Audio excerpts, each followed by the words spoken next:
السلام علیکم۔ اعوذ باللہ من الشیطان الرجیم، بسم اللہ الرحمن الرحیم، والصلاۃ والسلام علی نبینا محمد وآلہ وصحبہ اجمعین۔ رب اشرح لی صدری ویسر لی امری واحلل عقدۃ من لسانی ویفقہوا قولی۔ بھائیو، میں جاوید، یہ رمضان کا متبرک مہینہ، مبارک مہینہ، فضیلتوں والا مہینہ، جس کے متعلق نبی کریم صلی اللہ علیہ وسلم نے فرمایا ایک صحیح حدیث میں کہ بدنصیب ہے وہ شخص جو اس مہینے کو پائے اور اپنے اگلے پچھلے تمام گناہوں کو نہ معاف کروا سکے۔ بھائیو، یہ قرآن کا مہینہ، یہ وہ مہینہ جس میں ایک رات شب قدر کی ہے، جس کے بارے میں آتا ہے کہ اللہ تعالیٰ قرآن میں خود فرماتا ہے کہ وہ ایک رات 1000 مہینوں سے زیادہ بہتر ہے، زیادہ فضیلت والی رات ہے۔ تو بھائیو، ایسے اس مہینے میں ارادہ تو یہی تھا کہ جو بھی گفتگو ہوگی، جو بھی کلپ بنائی جائے گی، مجھ سے بن سکی تو وہ محدود ہوگی رمضان کے فضائل پہ یا دینی مسائل کو لے کے بناؤں گا۔ لیکن کیا کریں، ہم اپنے اطراف میں، آس پاس میں رونما ہونے والے حالات سے آنکھیں بند تو نہیں کر سکتے۔ جو کچھ ملک کے معروضی حالات ہیں، کرونا کی صورتحال میں، لاک ڈاؤن پیریڈ میں جو کچھ ہو رہا ہے، اس سے آنکھیں تو نہیں بند کر سکتی، نظریں چرائی نہیں جا سکتی۔ جو کچھ ملک میں ہو رہا، دیکھیے، یہ بدنصیبی ہماری کہ ہماری حکومت اس لاک ڈاؤن کے پیریڈ کا بھی استعمال اپنے ظلم و جبر میں اضافے کے لیے کر رہی ہے۔ جن لوگوں نے CAA NRC کے خلاف، جنہوں نے علم بغاوت بلند کیا تھا، حکومت سے اپنے حق کے لیے لڑائی لڑی تھی، جمہوری طریقے سے حکومت ان کو چن کر کے ان سے بدلہ لے رہی، انتقام لے رہی، جیلوں میں ٹھوس رہی، جس کی تازہ ترین مثال طالبہ و جامعہ ملیہ اسلامیہ کی صفورہ زرگر ہے۔ شادی شدہ ہے، وہ رمضان کا مہینہ ہے، وہ حاملہ بھی ہے، لیکن اس کو اٹھا کے کس بے رحمی سے انہوں نے تہاڑ جیل میں ٹھوس دیا۔ اور ہماری عدالت، یہ وہ عدالت جو ارنب گوسوامی کی سیم ڈے سماعت کرتی ہے، سیم ڈے اس کی لسننگ کرتی ہے، اس کی پلیڈ کیا، اور اس سیم ڈے اس کو ضمانت بھی دے دیتی ہے، اس کی گرفتاری پہ پابندی لگا دیتی ہے، اور وہی عدالت، وہی سپریم کورٹ، وہیں سے صفورہ زرگر کو کوئی بھی مدد نہیں ملتی، اس کی کوئی سنوائی وہاں نہیں ہوتی، ہوگی بھی کیسے؟ جب سپریم کورٹ کا چیف جسٹس ریٹائر ہوتا ہے تو اس کو راجیہ سبھا کی رکنیت پلیٹ میں سجا کے پیش کر دی جاتی ہے، تو ظاہر ہے کہ پھر باقی عدالت کے جو جج ہیں وہ وہی فیصلے دیں گے جو حکومت کو منظور ہوگا، جو حکومت کی پسندیدہ فیصلے ہی دیں گے نا۔ یہ وہی عدالت ہے نا جس نے 400 سالہ پرانی مسجد کو خالی اکثریت کے جذبات کی قدر کرتے ہوئے ان کے حوالے کر دی، انصاف کے تقاضوں کو کوئی پورا نہیں کیا۔ لوگ کہتے ہیں کہ میں ہائر عدالت سے، اونچی عدالت سے انصاف کی امید ہے۔ بھائیو، سچ کہتا ہوں کہ میرے نظر میں اب مجھے کوئی امید نہیں، یہ دھندلی ہوتی جا رہی ہے ہم سے امیدیں، ساری امیدیں کہ یہ آپ کو اونچی عدالت سے انصاف مل جائے گا۔ میری نظر میں، یا میں تو بالکل بھی نہیں سمجھتا، میں بالکل اس سے اتفاق نہیں کرتا۔ اب ہم کو وہ انصاف کی اگر امید کسی سے تو بس اللہ کی ذات سے، اور کہیں سے نہیں مل سکتی۔ اور جو کچھ ملک میں ہو رہا ہے اس لاک ڈاؤن میں، کیا حال ہے مزدوروں کا، غریبوں کا، آپ نے دیکھا۔ اورنگ آباد میں کس طرح سے 16 مزدور جو بیچارے ریل پر چڑھ کے اپنے گھر پہ جانے کی امید رکھتے تھے، وہ ریل پہ تو نہ چڑھ سکے، ریل البتہ ان پر چڑھ گئی۔ سڑکوں پہ غریب مزدور، چھوٹے بچے ننگے بھوکے، عورتیں، حاملہ عورتیں گود میں اور اس کندھے پہ بچوں کو ٹانگے ہوئے ہزاروں کلومیٹر کا سفر اس دھوپ میں، مئی کی چلچلاتی دھوپ میں کس طرح بھوکے پیاسے چلے جا رہے ہیں، جہاں نہ ان کے پاس پینے کا پانی ہے، نہ کھانے کا کوئی اناج ہے، بھوکی پیاسے چلی جا رہے ہیں۔ لیکن افسوس، ہماری یہ بے حس حکومت، اس کو کوئی احساس ہی نہیں ان مزدوروں کا، ان غریبوں کا، کس تکلیف سے اور کس پیڑا سے وہ گزر رہے ہیں۔ اکثر کی موت بھی ہو رہی ہے، لیکن کوئی فرق نہیں پڑتا، حکومت کو اونچے ایوانوں میں اس کی کوئی سنوائی نہیں۔ اور پھر اگر ہم یہ سمجھتے ہیں لیکن بھائیوں کہ یہ جو مزدور ہیں، یہ جو غریب ہیں، یہ حکومت کے ستائے ہوئے ہیں، پھر جب آئندہ الیکشن آئے گا تو یہ BJP کو مزہ چکھا دیں گے، BJP کو خلاف ووٹ دیں گے، تو بھائیو یاد رکھیے ہماری خام خیالی ہے، ایسا نہیں ہوگا۔ اب 2016 کی نوٹ بندی کو بھول گئے، کیا ہوا تھا اس میں؟ لوگوں کو کس طرح سے تکلیفوں کا سامنا کرنا پڑا تھا، خالی حکومت کے ایڈونچرزم کی وجہ سے۔ اور اس کے بعد جب 2019 میں الیکشن ہوا تو BJP پہلے سے زیادہ سیٹوں سے آ گئی، جبکہ 2.5 سال کا پیریڈ تھا، اس کے دوران ساری باتیں کھل کے سامنے آ گئی تھی کہ حکومت نے جو کچھ بھی دعوے کیے تھے نوٹ بندی کو لے کر کے، سارے جھوٹے تھے۔ یہ کالا دھن نکلوانے کے لیے نہیں، بلکہ کالے دھن کو حکومت اپنے چہیتوں کے کالے دھن کو سفید کرنے کا اسٹنٹ تھا. سب کچھ سامنے آ گیا. لیکن اس کے بعد کیا ہوا؟ 2.5 سال بعد جب الیکشن ہوتا ہے، وہی ہوتا ہے. تب اس وقت دھرم کی، فرقہ پرستی کی افیم چٹا دی جاتی ہے غریبوں کو، اور پھر ان کو ہندو مسلم، انڈیا پاکستان، رام مندر کے مسئلوں میں الجھا دیا جاتا ہے، یا پھر کوئی پلوامہ میں دھماکہ ہو جاتا ہے، پھر کوئی ایئر اسٹرائک ہوتی ہے بالا کوٹ میں. بھائیو، جب سے ہندوستان آزاد ہوا ہے، ہندوستان کی تاریخ میں، میں پوری ذمہ داری سے بتا رہا ہوں آپ کو، کہ پہلی بار ایسا ہوا ہے کہ بالا کوٹ میں ہندوستان کو شکست ہوئی. ہندوستان کا طیارہ مار گرایا گیا پاکستان کی سرزمین پہ. سب نے دیکھا کہ کس طرح سے ہندوستان کے ایک پائلٹ کو، کیپٹن کو پاکستان نے گرفتار کیا.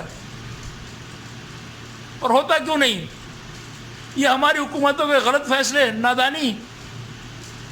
مودی جی کھڑے ہو کے کہتے ہیں کہ بادل کی وجہ سے ایئر اسٹرائک کروائی تاکہ ان کے راڈار کو دکھے نہیں. ساری دنیا میں مذاق اڑایا گیا کہ یہ کون سے پرائم منسٹر جو یہ کہتے ہیں کہ بادل جو ہے وہ راڈار کی کرنوں کو روک سکتے ہیں، راڈار کی ریس کو، لہروں کو روک لیں. اور پاکستان کے ترقی یافتہ F-16 طیارے کے مقابلے میں ہماری حکومت نے 70 سال پرانے B-21 جہاز کو بھیجا. یعنی یہ سمجھ لیجئے کہ شیر کا مقابلہ کرنے کے لیے بکریوں کو بھیجا گیا تھا. تو یہ ہونا تھا، مار گرایا گیا ہمارا طیارہ. اور جھوٹ کہتے ہیں یہ لوگ، میڈیا والے اور ہماری حکومت، کہ پاکستان کے کسی F-16 طیارے کو مار گرایا گیا. امریکہ کی ایجنسی جس نے پاکستان کو F-16 طیارے سپلائی کیا، اس نے گن کے بتا دیا، جا کے تصدیق کر دی کہ پاکستان کے سارے طیارے، سارے فائٹر جیٹ انٹیکٹ ہے، کوئی ایک بھی طیارہ ان کا نہیں مارا گیا. ہمارا میڈیا ہمیں جھوٹ بتایا گیا تاکہ مودی کو ووٹ ملے، اور وہی ہوا. انڈیا پاکستان کے نام پہ سارے ووٹ پھر مودی کو مل گئے. پہلے زیادہ سیٹیں لے کے مودی سرکار آئی ہے. یہی ہوتا ہے بھائی. پھر الیکشن آئے گا 2024 میں، دیکھیے گا، پھر ہندو مسلم ہوگا، پھر انڈیا پاکستان ہوگا، پھر رام مندر کا شرے لیا جائے گا کہ ہم نے رام مندر بنوا دیا. دھرم کی افیم چٹا کر کے نشے میں، پھر غریب امیر سارے ووٹ پھر بی جے پی کے. کچھ یہ ہندو مسلم کا کارنامہ، کچھ EVM کی کارستانی. دیکھیے گا پھر مودی سرکار دوبارہ سرکار میں آ جائے گی. بھائیو، یہ آپ کو اگر کسی حکومت کی اعلیٰ عدالتوں سے انصاف کی امید ہو تو ہو، واللہ مجھے تو بالکل بھی امید نہیں. میرے نظر میں اب یہ امید دھندلی ہوتی جا رہی ہے. یہ جو ریسنٹ جو فیصلے ہو رہے ہیں حکومت کے، اور جس طرح سے ریٹائر ہونے والے ججوں کو حکومت نواز رہی ہے، اس سے اب امیدیں اب بالکل دھندلاتی جا رہی ہیں.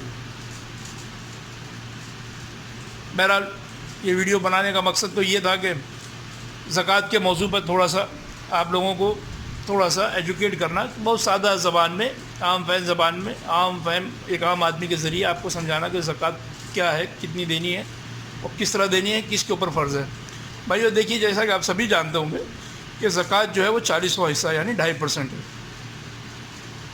اور صاحب نصاب وہ ہے جس کے پاس 7.5 تولہ سونا یا 12.5 تولہ چاندی، اس مقدار کے برابر جس کے پاس جو بھی بچت ہو، کرنسی ہو، کیش ہو، نقد ہو یا مال تجارت ہو، اس کی اس ویلو سے زیادہ جس کے پاس ہوگی وہ صاحب نصاب ہوگا، اسے دینا ہے. تو آج کل چونکہ چاندی سستی ہے، 52.5 تولہ کی قیمت، تو اس لیے 52.5 تولہ چاندی کی قیمت کا اعتبار کیا جائے گا، جس کی قیمت میرا اندازہ ہے کہ آج کل 35 سے 40 ہزار کے درمیان ہے. تو جس کے پاس 35 سے 40 ہزار روپے کے درمیان کیش ہو یا مال تجارت ہو، یا اس کا مارکیٹ میں پیسہ باقی ہو جس کے آنے کی امید ہو، ڈوبے ہوئے پیسے پہ نہیں زکوٰۃ ہوگی، جو ڈوب گیا آپ کا نہیں، لیکن آپ کو جو پیسہ امید ہے کہ مارکیٹ میں آپ کا بیلنس ہے جو آپ کو ملنے والا، وہ سب جوڑا جائے گا، اس کے اوپر زکوٰۃ. دیکھیے بھائیو، ایک بات اور سمجھ لیجیے بیسک، کہ یہ زکوٰۃ جو ہے وہ انکم پر نہیں ہے، یہ زکوٰۃ بچت پر ہے. آپ نے جو کمایا پورے سال اور جو آپ نے خرچ کر دیا، اس کے بعد جو آپ کے پاس بچا ہوا ہے سال پورا ہونے کے بعد، اس پر زکوٰۃ ہوگی. آپ کے کتنا کمایا اس کا کوئی حساب نہیں، خرچ ہو گیا، جو آپ نے اپنے اولاد پہ، اپنے عزیز و اقارب پہ خرچ کر دیا. جو آپ کے پاس بچا ہوا ہے سال پورا ہونے کے بعد، زکوٰۃ اس پہ ہوگی.